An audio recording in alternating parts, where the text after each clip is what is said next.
So now we're going to be looking at these two factors, attenuation and dispersion, in detail. So we start with attenuation. Attenuation, again I repeat, is the reduction of the amplitude of the wave as it travels through longer distances. Now this can be because of two types of reasons, intrinsic or extrinsic.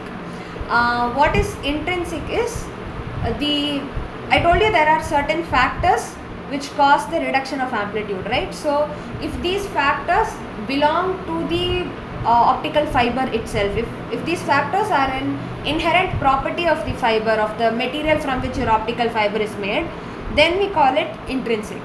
But if it depends upon the environment in which you put the fiber, the distance or the type of roads over which they travel and such external factors, then we call it extrinsic.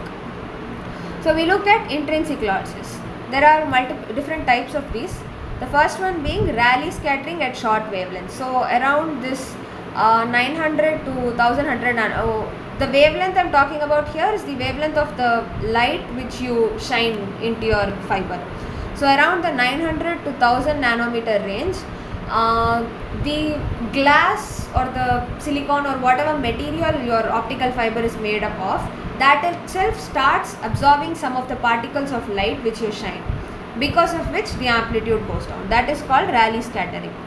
At longer wavelengths you have SIO vibrations, meaning IR absorption tail. What this means is at around this 1600 to 1700 nanometers, around that length, the silicon molecules present in the glass, again they start absorbing some part of the light which is close to the infrared region.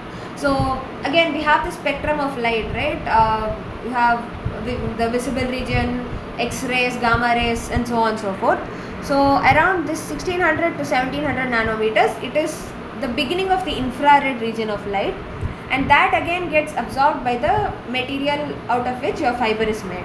So if the wavelength of your light is too little or too high, the glass itself is going to absorb some of it, leading to attenuation. Also there are impurity absorptions, mainly OH minus, at around this 1400 1500 wavelength.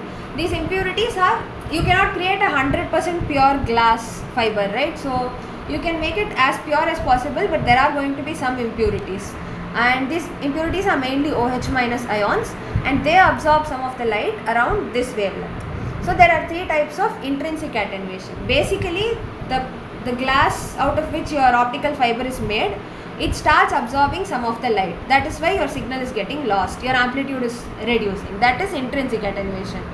So we'll take a quick look at this graph. What it says is each window refers to the wavelength of light which was used for fiber optic cables in different generations.